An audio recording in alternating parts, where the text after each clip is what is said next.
అనంతపురం జిల్లా సంజీవపురంలో బస చేసిన సీఎం జగన్ ఇవాళ యాత్రకు స్వల్ప బ్రేక్ ఇచ్చారు. కుటుంబ సభ్యులతో కలిసి ఈస్టర్ పండుగ వేడుకల్లో పాల్గొంటారు. టీడీపీ అధినేత చంద్రబాబు ఇవాళ కర్నూలు, ప్రకాశం, గుంటూరు జిల్లాలో పర్యటిస్తారు. ఎమ్మిగనూరు, మార్కాపురం, బాపట్లలో బహిరంగ సభల్లో పాల్గొంటారు. గాంధీజీ కలలుగన్న గ్రామ స్వరాజ్యాన్ని తాము తెచ్చామన్నారు ఏపీ సీఎం జగన్. రాష్ట్రంలో వివక్ష లేని పాలన కొనసాగుతోందన్నారు. రాష్ట్రానికి చంద్రబాబు చేసిందేం లేదని తీవ్ర స్థాయిలో విరుచుకుపడ్డారు జగన్. కూటమికి ఓటమి తప్పదని వ్యాఖ్యానించారు. గుత్తిలోకి ప్రవేశించిన సీఎం జగన్ మేమంతా సిద్ధం బస్సు యాత్రకు జిల్లా వైసీపీ నాయకులు, కార్యకర్తలు ఘన స్వాగతం పలికారు. కర్నూలు జిల్లా తుగ్గలి ప్రజలతో ముఖాముఖి నిర్వహించారు సీఎం జగన్. గత 58 నెలల్లో గ్రామాల్లో స్పష్టమైన మార్పులు కనిపిస్తున్నాయన్నారు. ఏపీలో రాక్షస పాలన కొనసాగుతోందని ఆరోపించారు టీడీపీ అధ్యక్షుడు చంద్రబాబు. ప్రొద్దుటూరు ప్రజాగళం ప్రచార సభలో ప్రసంగించారు. సంతానలేమి సమస్యతో బాధపడుతున్నారా? చింతించకండి. సుమారు 90,000 జంటలకు ఆనందం నింపింది ఓఎస్ఎస్ ఫర్టిలిటీ. ఈ రోజే 7825893600 కి కాల్ చేయండి. సంతానోత్పత్తి చికిత్సపై భారీ డిస్కౌంట్లు పొందండి. గుడ్ న్యూస్ చెప్పండి. వైసీపీ పాలన కూటమి దెబ్బతో ఇంటికి పోవడం ఖాయమన్నారు. రాయలసీమను రతనాల సీమగా మారుస్తామని తెలిపారు. క్విట్ జగన్, సేవ్ రాయలసీమ నినాదం ప్రజల్లో రావాలని, అవినీతి ప్రభుత్వాన్ని తరిమి కొట్టాలని పిలుపునిచ్చారు చంద్రబాబు. పిఠాపురం ప్రజల కోసం నిలబడుతున్న తనని ఆశీర్వదించాలని కోరారు జనసేన అధినేత పవన్ కళ్యాణ్. దశాబ్దంగా తాను ఒంటరి పోరాటం చేస్తున్నానన్నారు.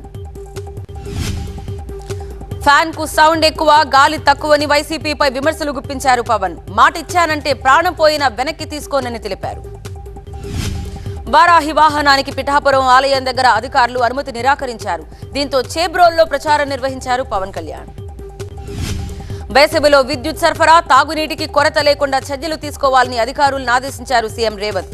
ఎండల విషయంలో అప్రమత్తంగా ఉండాలన్నారు. సచివాలయంలో విద్యుత్, తాగునీటి సరఫరాపై సీఎం రేవంత్ సమీక్ష నిర్వహించారు. రాష్ట్రంలో తాగునీటి అవసరాలపై అధికారులతో చర్చించారు. సాగునీరు అందక అకాల వర్షాలతో దెబ్బతిన్న రైతాంగానికి ధైర్యాన్ని నూరుపోసేందుకు బీఆర్ఎస్ అధినేత కేసీఆర్ రంగంలోకి దిగుతున్నారు. ఇవాళ జనగామ, సూర్యాపేట, నల్గొండ జిల్లాలో పర్యటిస్తారు కేసీఆర్. క్షేత్రస్థాయిలో పరిస్థితుల్ని ఆయన స్వయంగా పరిశీలిస్తారు. ఏపీలో ఎన్నికల విధుల నుంచి వాలంటీర్లను తప్పించాలని ఎన్నికల సంఘం ఆదేశాలు జారీ చేసింది. వారందించే నగదు ప్రయోజనాలు నిలిపేయాలన్నారు. వాలంటీర్ల దగ్గరున్న మొబైల్స్, టాబ్లెట్స్ సహా వారి దగ్గర ఇతర పరికరాలని జిల్లా ఎన్నికల అధికారుల దగ్గర డిపాజిట్ చేయాలని ఈసీ తెలిపింది. ఎన్నికల కోడ్ ముగిసేంత వరకు డిఎస్సి వాయిదా వేయాలని, టెట్ ఫలితాలు కూడా విడుదల చేయొద్దని ప్రభుత్వాన్ని ఎన్నికల సంఘం ఆదేశించింది. వాలంటీర్లు పింఛన్ ఇవ్వకపోవడం వల్ల అవ్వాతాతలు బాగా ఇబ్బంది పడతారన్నారు మంత్రి అంబటి రాంబాబు. చంద్రబాబు కక్షపూరితంగా ఈ పనులు చేయిస్తున్నారని ఆరోపించారు. ఏపీ ఎన్నికలకు సంబంధించి 9 గ్యారంటీలను ప్రకటించింది కాంగ్రెస్. ఈ గ్యారంటీల పోస్టర్ ని విజయవాడలో ఏపీసీసీ అధ్యక్షురాలు షర్మిల ఆవిష్కరించారు. కేజీ టు పీజీ ఉచిత విద్య, వృద్ధులు, వితంతువులకు ప్రతి నెల 4,000 పెన్షన్, వికలాంగులకు 6,000 పెన్షన్, ప్రత్యేక హోదాకు 10 ఏళ్ల గ్యారంటీ ఇస్తామని హామీలిచ్చారు. తమను టచ్ చేస్తే తెలంగాణలో కాంగ్రెస్ ప్రభుత్వం కూలడం ఖాయమని బీజేపీ శాసనసభాపక్ష నేత మహేశ్వర్ రెడ్డి సంచలన వ్యాఖ్యలు చేశారు. తమతో మంత్రులు, ఎమ్మెల్యేలు టచ్లో ఉన్నారన్నారు. రేవంత్ ప్రభుత్వంలో షిండే పాత్ర పోషించేది మంత్రి కోమటిరెడ్డి అన్నారు మహేశ్వర్ రెడ్డి. మహేశ్వర్ రెడ్డి వ్యాఖ్యలపై కౌంటర్ ఇచ్చారు మంత్రి కోమటిరెడ్డి వెంకటరెడ్డి. బీజేపీకి ఉన్నవే 8 స్థానాలని, తెలంగాణలో ఆ పార్టీ ఎక్కడుందని విమర్శించారు. తాము గేట్లు తెరిస్తే కేసీఆర్ కుమారుడే ముందొస్తారని, హరీష్ రావు ఇప్పటికే బీజేపీతో మాట్లాడుకున్నారని కోమటిరెడ్డి వెంకటరెడ్డి అన్నారు. టచ్ చేసి చూడు అన్న బీజేపీ ఎమ్మెల్యే మహేశ్వర్ రెడ్డి వ్యాఖ్యల్ని మంత్రి ఉత్తమ్ కుమార్ రెడ్డి ఖండించారు. బీజేపీ నేతల వ్యాఖ్యలు అర్ధరహితమన్నారు. కాంగ్రెస్ ప్రభుత్వాన్ని ఎవరూ టచ్ చేయలేరని, అది అసాధ్యమన్నారు మంత్రి పొన్నం ప్రభాకర్. మహేశ్వర్ రెడ్డి మాటలతో బీజేపీ విధానం బయటపడిందన్నారు. బీఆర్ఎస్ లో భవిష్యత్ లేదని గ్రహించే ఆ నేతలు వలసబాట పట్టారన్నారు బీజేపీ నేత ఎన్వీఎస్ఎస్ ప్రభాకర్. కేసీఆర్ సలహాతోనే కాంగ్రెస్ లో చేరుతున్నారన్నారు. బీఆర్ఎస్ నేత కడియం శ్రీహరి కూతురు కడియం కావ్య ఇవాళ కాంగ్రెస్ లో చేరుతున్నారు. ఉదయం 10 గంటలకు సీఎం రేవంత్ రెడ్డి సమక్షంలో కండువా కప్పుకుంటారు. తాను పార్టీ మారితే బీఆర్ఎస్ ఎందుకు భయపడుతోందన్నారు కడియం శ్రీహరి. పసునూరి దయాకర్, ఆరూరి రమేష్ మారితే లేని అభ్యంతరం తన విషయంలో ఎందుకని అన్నారు. కడియం శ్రీహరి కాంగ్రెస్ లో చేరడాన్ని వ్యతిరేకిస్తూ స్టేషన్ ఘన్పూర్ నుంచి వచ్చిన కార్యకర్తలు గాంధీ భవన్ లో నిరసనకు దిగారు. కడియం గో బ్యాక్ అంటూ నినాదాలు చేశారు. జీహెచ్ఎంసీ మేయర్ గద్వాల్ విజయలక్ష్మి కాంగ్రెస్ లో చేరారు. రాష్ట్ర వ్యవహారాల ఇన్ఛార్జ్ దీపాదాస్ మున్షి సీఎం రేవంత్ కండువా కప్పి పార్టీలోకి ఆహ్వానించారు. మరోవైపు కేశవరావు కాంగ్రెస్ లో చేరికపై స్పష్టత రాలేదు. రాజ్యసభ పదవీ కాలం 2 ఏళ్లు ఉండడంతో చేరికపై డైలమాలో ఉన్నట్లు తెలుస్తోంది. కె కేశవరావును బంజారాహిల్స్ లోని ఆయన నివాసానికి వెళ్లి కలిశారు సీఎం రేవంత్ రెడ్డి. పొన్నం ప్రభాకర్, రేణుకా చౌదరి, అనిల్ యాదవ్, జానారెడ్డి ఆయన వెంట ఉన్నారు. రాజంపేట పార్లమెంట్ సహా దారి పరిధిలోని అన్ని అసెంబ్లీ స్థానాల్ని గెలుస్తామన్నారు బీజేపీ అభ్యర్థి మాజీ సీఎం కిరణ్ కుమార్ రెడ్డి. మంత్రి పెద్దిరెడ్డి కుటుంబం ప్రజలకు చేసిందేమీ లేదని నగరిలో జరిగిన సమావేశంలో ఆరోపించారు కిరణ్ కుమార్ రెడ్డి. ఏప్రిల్ 3న తెనాలిలో పవన్ కళ్యాణ్ ఎన్నికల ప్రచారం చేయనున్నారు. సభకు సంబంధించిన ఏర్పాట్లను జనసేన నేత నాదెండ్ల మనోహర్ పరిశీలించారు. దానం నాగేంద్రపై అనర్హత వేటు కోసం బీఆర్ఎస్ పిటిషన్ దాఖలు చేసింది. 12 రోజులైన స్పీకర్ స్పందించలేదు. దీనిపై కోర్టుకు వెళతామన్నారు ఎమ్మెల్యే కౌశిక్ రెడ్డి. నిజామాబాద్ లో రోహింగ్యా అభ్యర్థికి హిందూ అభ్యర్థికి మధ్య పోటీ జరుగుతోందంటూ బీజేపీ అభ్యర్థి ధర్మపురి అరవింద్ చేసిన వ్యాఖ్యలు దుమారం రేపుతున్నాయి. జాతీయ కాంగ్రెస్ మేనిఫెస్టో కమిటీ సమావేశం మంత్రి శ్రీధర్ బాబు అధ్యక్షతన గాంధీ భవన్ లో జరిగింది. తెలంగాణ నుంచి పొందుపరచాల్సిన అంశాలపై చర్చించారు. ఎండిపోయిన ప్రతి ఎకరాకు 25,000 రూపాయలు నష్టపరిహారం అందించాలని ప్రభుత్వాన్ని డిమాండ్ చేశారు పెద్దపల్లి బీఆర్ఎస్ ఎంపీ అభ్యర్థి కొప్పుల ఈశ్వర్. రంగారెడ్డి జిల్లా ఇబ్రహీంపట్నం పెద్ద చెరువు కొనకట్టపై నిర్మించే 108 అడుగుల భారీ పంచముఖ ఆంజనేయ స్వామి విగ్రహ నిర్మాణ పనులకు హంపి పీఠాధిపతి విద్యారణ్య భారతి శంకుస్థాపన చేశారు. ఇబ్రహీంపట్నం పెద్ద చెరువు కట్టను హైదరాబాద్ ట్యాంక్ బండ్ తరహాలో అధునాతనమైన హంగులతో తీర్చిదిద్దుతామన్నారు మంత్రి దుద్దిళ్ల శ్రీధర్ బాబు. గత ప్రభుత్వంలో భూముల కుంభకోణం తవ్విన కొద్దీ బయటపడుతోందన్నారు కిసాన్ కాంగ్రెస్ జాతీయ ఉపాధ్యక్షుడు కోదండరెడ్డి. ధర్మవరంలో టికెట్ రానంత మాత్రాన పారిపోయే వ్యక్తిని కాదన్నారు పరిటాల శ్రీరామ్. బీజేపీ అభ్యర్థి సత్యకుమార్ ని గెలిపించాల్సిన బాధ్యత టీడీపీ కార్యకర్తలందరిది అని వ్యాఖ్యానించారు. సీఏఏ వస్తే ముస్లిం మైనార్టీలను వ్యతిరేకం అంటూ వైసీపీ నేతలు తప్పుదో పట్టిస్తున్నారని విమర్శించారు బైరెడ్డి రాజశేఖర్ రెడ్డి. వారు దేశం విడిచిపోవాలని అసత్య ప్రచారం చేస్తున్నారన్నారు. పల్నాడు ప్రజలు తనని ఆశీర్వదిస్తే చెన్నైలో పడతానో ఢిల్లీలో పడతానో చూడాలని వ్యాఖ్యానించారు నర్సారావుపేట వైసీపీ ఎంపీ అభ్యర్థి అనిల్ యాదవ్. సీఎం జగన్ సామాన్యులకు ఎంపీ ఎమ్మెల్యే టికెట్లు ఇస్తే చంద్రబాబు ఎగతాళి చేస్తున్నారని విమర్శించారు. సామాన్యుడు పవర్ ఏంటో చంద్రబాబుకు చూపించాలన్నారు. ఈ ఎన్నికల్లో 135కు తగ్గకుండా సీట్లు గెలుస్తామని ఒంగోలు వైసీపీ ఎమ్మెల్యే అభ్యర్థి బాలినేని శ్రీనివాసరెడ్డి అన్నారు. జిల్లాలోని 12 సీట్లు తమవే అన్నారు. తమ ప్రభుత్వం ఏర్పడ్డ తర్వాత మార్కాపురం ప్రాంతాన్ని జిల్లాగా ఏర్పాటు చేసేందుకు కృషి చేస్తానని ఒంగోలు టీడీపీ అభ్యర్థి మాగుంట శ్రీనివాసరెడ్డి అన్నారు.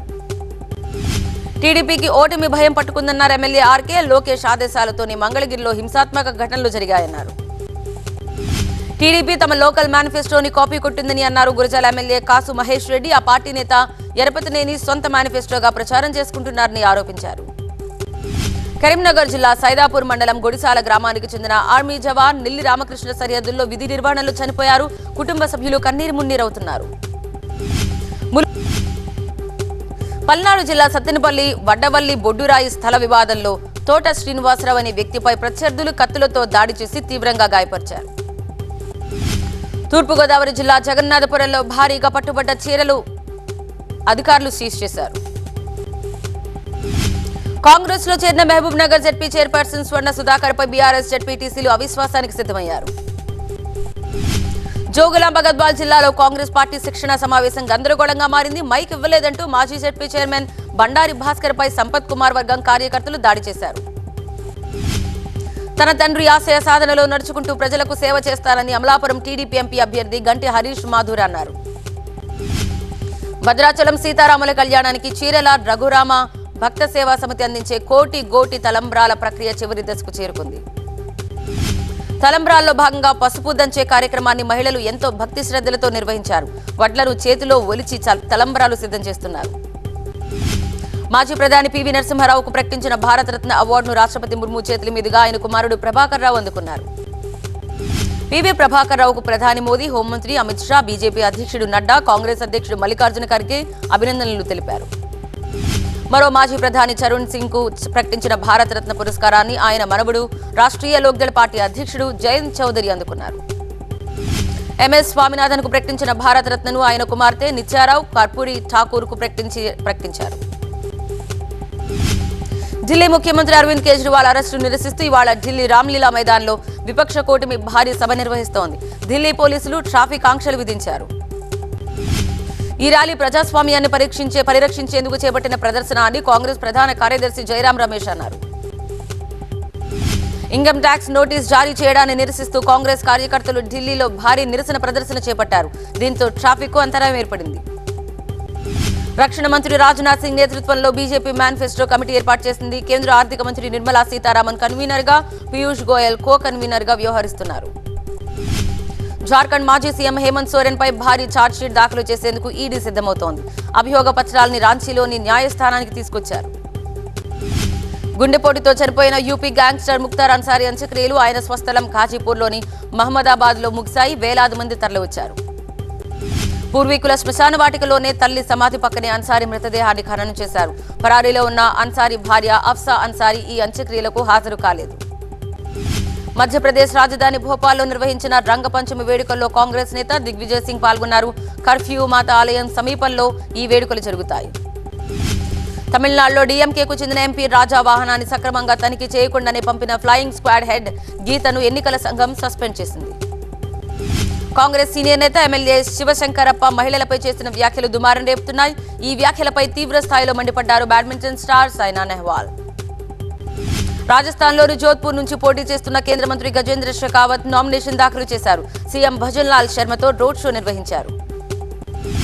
డీఎంకే అధ్యక్షుడు సీఎం స్టాలిన్ ను కలిశారు కమల్ హాసన్. ఇండియా కూటమికి మద్దతు ప్రకటించిన కమల్ హాసన్ ఇప్పటికే అభ్యర్థుల తరపున కొన్ని నియోజకవర్గాల్లో ప్రచారం చేశారు. తమిళనాడు నీలగిరీస్ నుంచి పోటీ చేస్తున్న కేంద్ర మంత్రి ఎల్ మురుగన్ కొండ ప్రాంతాల్లోని మారుమూల గ్రామాలకు వెళ్లి ఓటర్లను కలిశారు. అక్కడి సొసైటీ భవనంలో జనాలతో మాట్లాడారు. ఉత్తరాఖండ్లోని పౌడీ గఢ్వాల్ నుంచి బీజేపీ తరపున పోటీ చేస్తున్న అనిల్ బలూని అక్కడ జోరుగా ప్రచారం చేస్తున్నారు. ప్రచారంలో భాగంగా ఆయన టీ దుకాణానికి వెళ్లి టీ తాగారు. అన్నాడీఎంకేతో పొత్తులో భాగంగా తంజావూరు నుంచి డీఎండీకే పార్టీ తరపున పోటీ చేస్తున్న శివసేన రోడ్ షో నిర్వహించారు. ఆలయంలో సంప్రదాయబద్ధంగా పూజలు నిర్వహించారు. తమిళనాడులో చిదంబరం నుంచి బీజేపీ తరపున పోటీ చేస్తున్న కాత్యాయిని తరపున బీజేపీ రాష్ట్ర అధ్యక్షుడు అన్నామలై ప్రచారం చేశారు. చిదంబరంలో ఆయన రోడ్ షో నిర్వహించారు. ఐపీఎల్ 2024 సీజన్లో లక్నో బోణి కొట్టింది. పంజాబ్పై 21 పరుగుల తేడాతో గెలుపొందింది. లక్నో 8 వికెట్ నష్టానికి 109 చేసింది. పంజాబ్ 5 వికెట్లు కోల్పోయి 178 పరుగులు చేసింది.